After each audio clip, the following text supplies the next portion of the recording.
If you have a problem with your car and you try to find out what is going wrong, try to do a process of elimination, but always start by the cheapest solution first and then build your way up until you actually get to the real cause of it.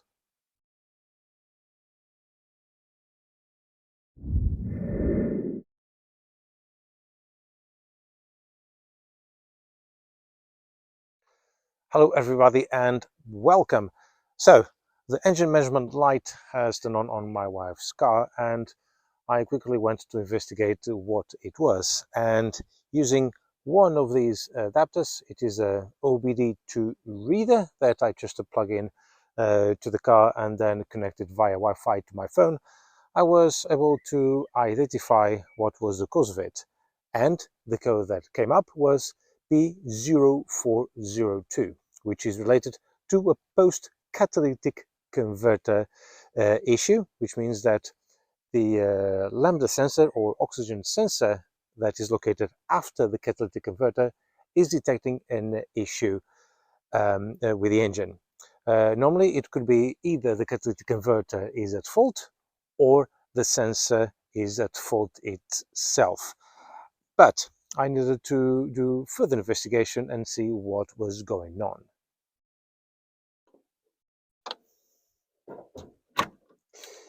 Now, when I started to look at any possible issues in this car, I looked if there was any loose wiring or anything like that, see if there was any vacuum pipes properly insecured or cracked or anything like that, and I didn't notice any problems in that area.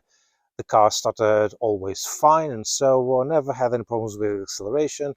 I also checked the condition of the air filter, and everything seemed to be okay. Since there were no apparent issues on the engine bay, then I just cleared the coat using the OBD reader, and then I bought a bottle of Cataclean, put it through the fill and egg, follow the manufacturer's recommendations, and then drove the car for a week, and there was no problems. But just about a week and a half later, the damn light appeared again.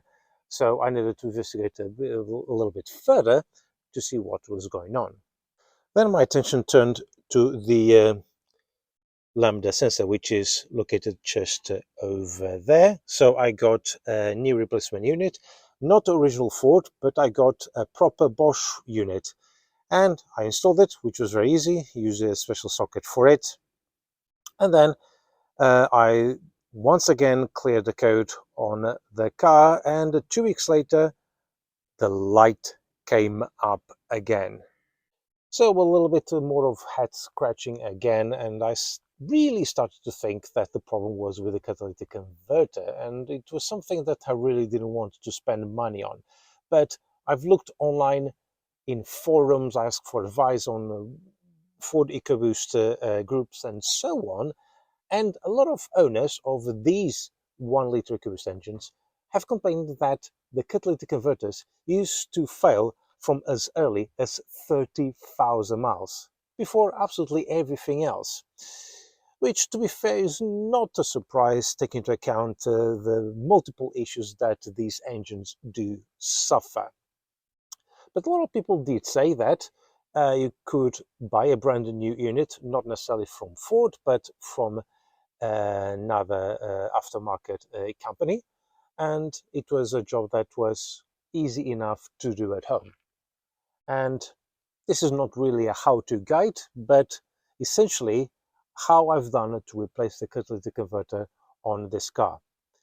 And it's safe to say that after I replaced it, I've put again back in all the O2 sensor and so on, there has been no issues. So we're going to start off to remove the turbo shroud using this 10mm socket. There's only a few of these bolts around, a very easy process and very easy to remove as well. But if you think that some of the bolts might be seized, just use a little bit of WD-40 in order to help to release the bolts.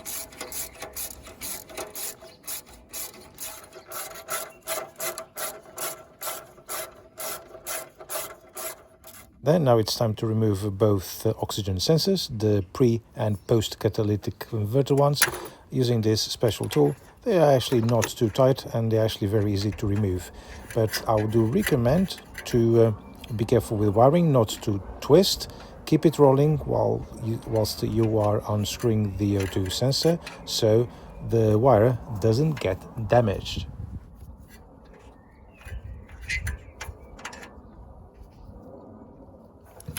The post-cat sensor is a little bit tricky to access, but not too difficult. I just use this angled ratchet, and it gives me enough access in order to unscrew it from the pipe.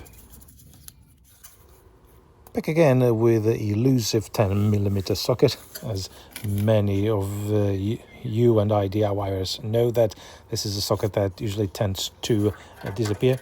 You remove the last few remaining bolts that secure the shield.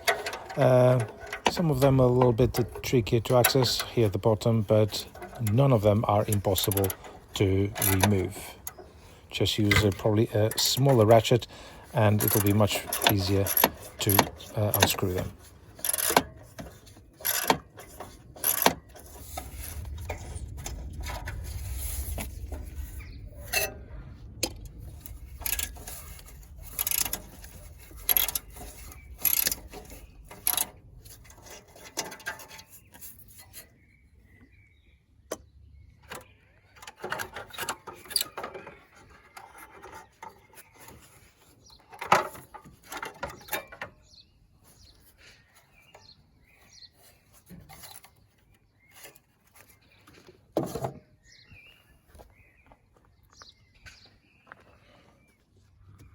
Now that the chill has been removed, you can see the whole assembly of the turbo and the catalytic converter before it goes to the exhaust downpipe. Only a few more bolts to remove here from the top, and just a couple more different sockets to unscrew these from the turbo itself. And grabbing a number 10 socket, and I'm using an impact one because they are a little bit more sturdy, and using also a Meteor ratchet, you can crack these open. These are actually quite tight, but you just have to be very careful. Do not use any impact guns or anything of the sort. There are 3 bolts that you do have to remove, and then the 4th one uses a different socket. They all have a slightly different assembly. This one here at the bottom is a little bit tricky to remove, but not impossible. And then you pick up a number 13mm socket to do the top bolt closer to the engine. It does take quite a few turns, but again, it will eventually come out. But don't rush it. Use some penetrating fluid. Do this slowly, and you won't break any of the nuts and bolts or threads. Otherwise, it will make your job much, much harder. Now, moving underneath, you have to remove the under tray, and you have to remove several of these screws, for which you needed to have a Torx number 30 for all of them. I think there are about 10 of them, but never mind. Just basically remove all of them in order to have access to the bottom bolts that secure the catalytic converter to the exhaust pipe.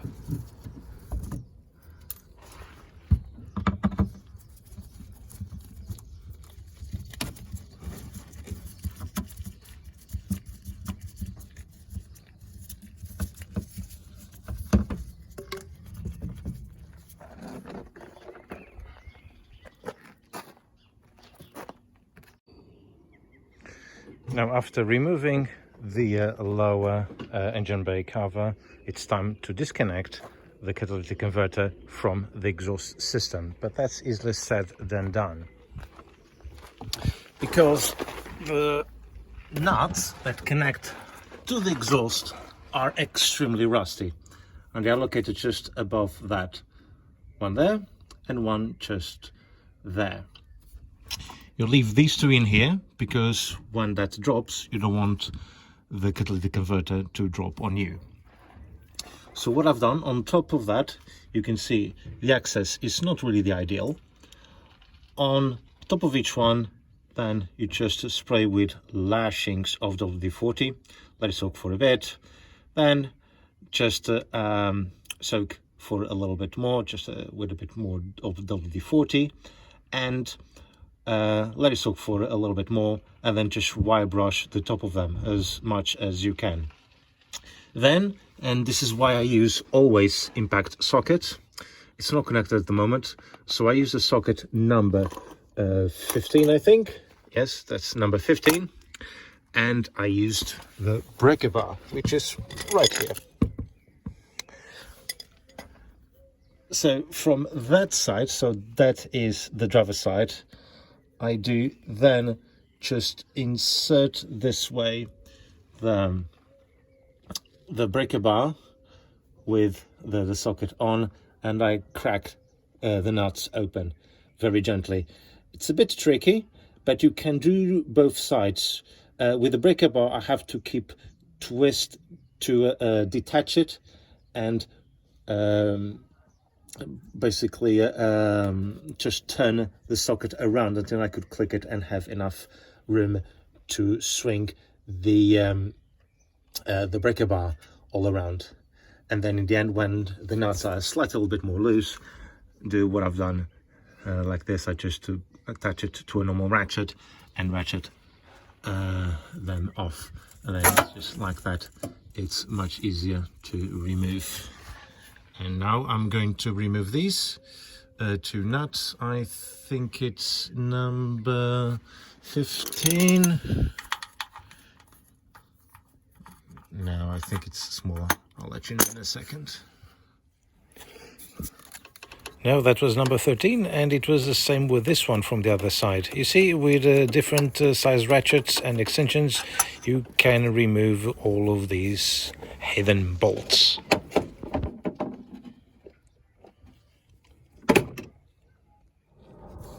Now it's time to remove the last two 10mm screws. Again, bring out the number 10 socket, and there is another one slightly hidden from view on the left hand side, but nothing really too complicated to remove. All you need is a thin extension, a small ratchet, and you can remove the very last retaining screw of the catalytic converter. This one attaches directly to the engine itself. Then, very simple. From the top, you just detach it from the turbo, and then just try to wriggle it twist side to side, left and right a little bit, and then the best way I found was to simply drop it at the bottom and then extract it from underneath.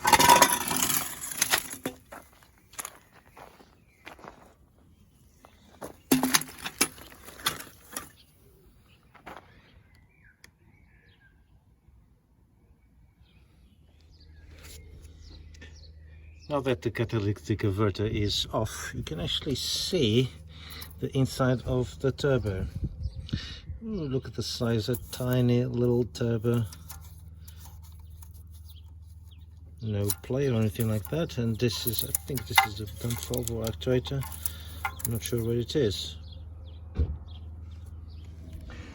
And this is a new catalytic converter that I got from Autodoc. I'll put the reference number and the price that I've paid. It took me just a week and a half to arrive, and this is the old one. Now what I'm going to do is to put this exhaust, heat shield, unbolt it from here, and then install it on the new catalytic converter.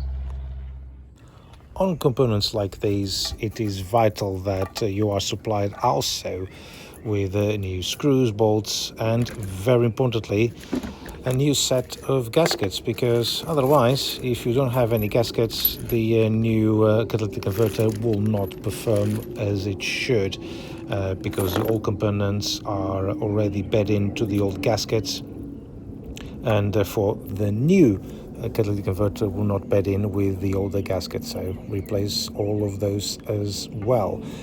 Also very important, as I found out later, is that because this is not original Ford part, the fittings were not really quite the same, and I have to transfer some parts from the old catalytic converter to the new one, as you will find out a little bit further ahead on this video.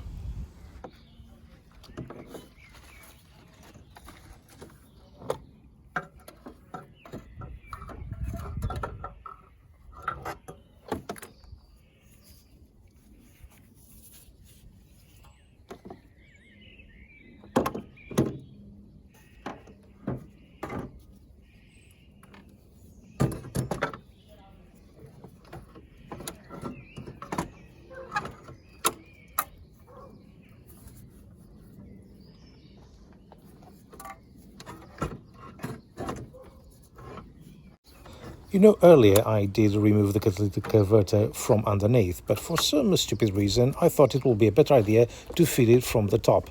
I found that this was not possible, so I started to feed it right from the bottom of the car, and this was much easier.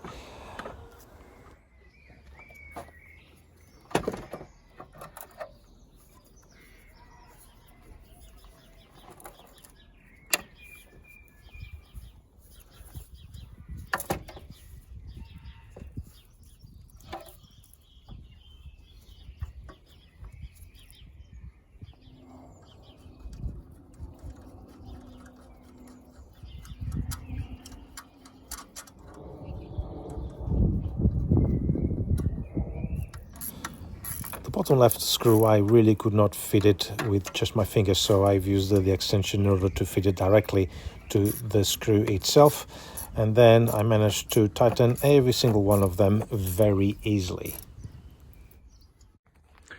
Well, this has been a little bit tricky because the, as you know, pattern parts have their measurements tad off. So I had to feed from the bottom and then just try to basically just copulate in here. This one was a little bit hard to attach, as well as that one over there, but I managed to line them up. The one at the bottom, absolutely no chance.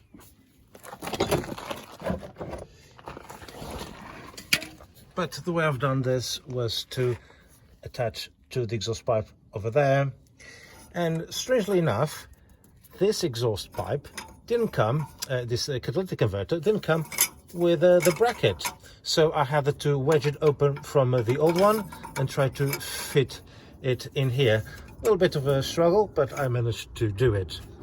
Now I'm going to attach this one up and then put the exhaust shield, and then in the end the O2 sensors. Fortunately, I lost the footage of what I've done next, but it was basically the reversal of removal, and I just installed back the exhaust shield and the O2 sensors. It was very simple and straightforward. Well, apart from one time where the light came on again exactly with the same code, but after there was a switch of fuel and so on, clear the code and the problem disappeared for good. And I have to say, this has actually been quite a reliable car where no major parts have been replaced. Possibly the biggest engine part that was replaced in this car was the catalytic converter, and of course the timing belt that was replaced when this car reached 10 years old.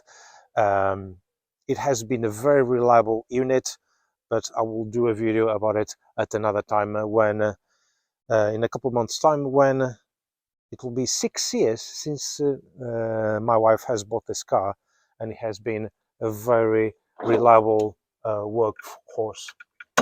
But anyway, thank you very much for watching, and I'll see you on the next video. Bye bye.